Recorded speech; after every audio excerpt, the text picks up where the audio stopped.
Bengal is burning. ఈ మాట ఎందుకు అంటున్నానంటే, బెంగాల్‌లో మొత్తం అల్లర్లతో ఎంతో మంది ప్రజలు వాళ్ళ ఇల్లు వదిలి ఎళ్తున్నారు. ఇవన్నిటికి కారణం ఏందంటే వక్ఫ్ బిల్ 2025 ఏదైతే పాస్ అయిందో, ఈ పాస్ కాంగానే ఎవరైతే అక్కడ ముస్లిం సోదరులు ఉన్నారో వాళ్ళందరూ ప్రొటెస్ట్‌లనేది స్టార్ట్ చేశారనమాట.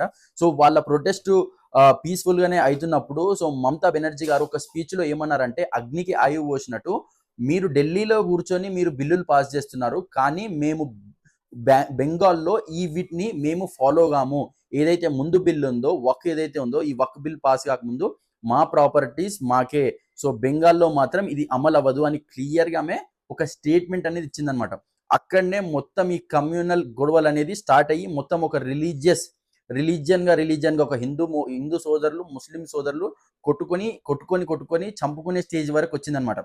ఇండైరెక్ట్‌గా ఆమె కారణం ఎందుకనంటే ఆమె రెచ్చగొట్టి వదిలేసిరనమాట. సింపుల్‌గా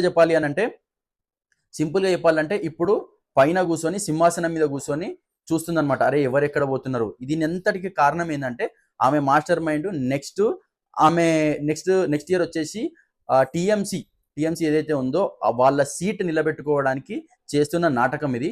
ఈ నాటకంలోనే భాగంగా ఎన్నో ఉన్నాయి. ఎన్నో ఆమె ఎత్తుగడలు ఇస్తుంది. ఆ ఎత్తుగడల గురించి మాట్లాడుకోవాలంటే ఫ్రెండ్స్ ఫస్ట్ అయితే ముందుగా మీరు సబ్స్క్రైబ్ చేసుకోండి. ఎవరైతే ఫస్ట్ టైం చూస్తున్నారో కొంచెం లైక్ చేసి చూడండి. ఇంకా డైరెక్ట్‌గా మీకు వీడియోలోకి వెళ్ళిపోదాం.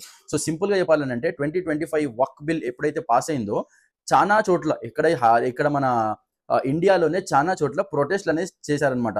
ఎవరు మన ముస్లిం సోదరులు ఏమని మేమైతే ఈ బిల్లుని మేము యాక్సెప్ట్ చేయమని. సేమ్ అలానే మన బెంగాల్‌లో కూడా చేస్తున్నారనమాట. బెంగాల్‌లో చూసుకుంటే 70% హిందూ పాపులేషన్ ఉంటే 30% ముస్లిం పాపులేషన్ ఉంది.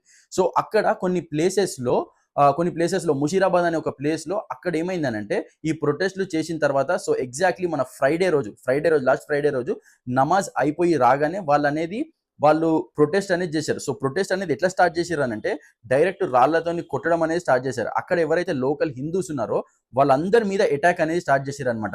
అటాక్ చేయడంతోని అక్కడ ప్రెజెంట్ అయితే ఒక ముసలాయన 70 ఇయర్స్ ఒక ఆయన చనిపోతే వాళ్ళ కొడుకు 40 ఇయర్స్ ఎవరైతే ఉన్నారో వాళ్ళిద్దరు అయితే చనిపోయారనమాట.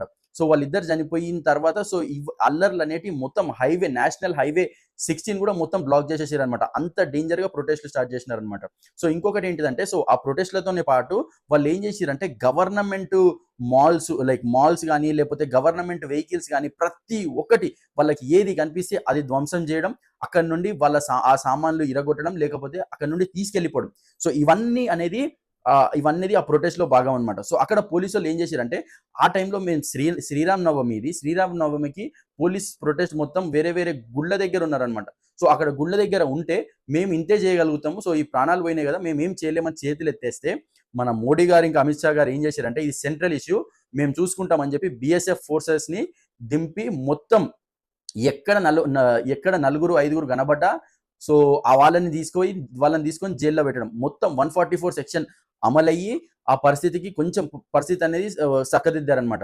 ఇక్కడ ఏంటిదంటే సింపుల్ గా చెప్పాలి అనంటే అయినా కానీ వాళ్ళు ఏం చేశారంటే సింపుల్ గా చెప్పాలంటే దాని తర్వాత ఇన్ని అయినా కానీ మన మమతా బెనర్జీ గారు ఏం చేశారంటే మళ్ళీ ట్వీట్ అనేది చేశారనమాట. ఏంటిది ఈ కమ్యూనల్ వైలెన్స్ ని మేము ఎంకరేజ్ చేయము, కానీ ఇండైరెక్ట్ గా అయితే వక్ఫ్ బిల్లుని నేను సపోర్ట్ చేస్తున్నాను ట్వీట్ చేయగానే మళ్ళీ ఆ ముషీరాబాద్ వదిలేసి వేరే ప్లేస్ కొంచెం దూరంలో ఉన్న వేరే ప్లేసెస్ లో స్టార్ట్ అయిందనమాట.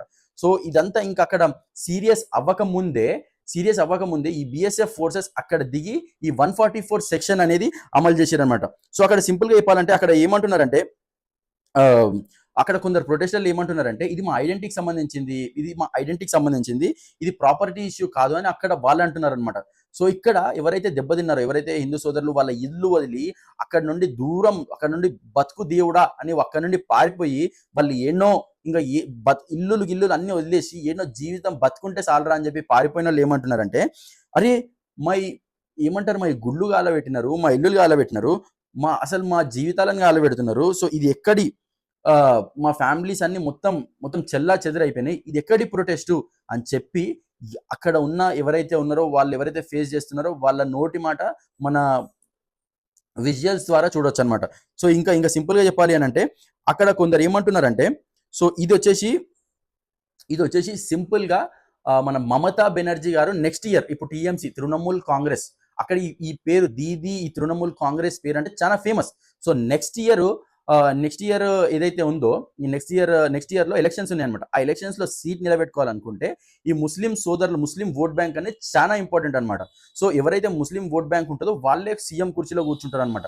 సో ఇండైరెక్ట్ ఈ కమ్యూనల్ హేట్రేడ్ అనేది ఒక ఫైట్స్ అనేది క్రియేట్ చేస్తే ఆమెకు తెలుసు క్లియర్గా ఏంటిదంటే ఇలాంటివి క్రియేట్ చేస్తే తప్పకుండా నేను సీట్లో కూర్చుంటా. ఎందుకు అని అంటే అపోజిషన్ ఇప్పుడు వచ్చేసి బీజేపీ.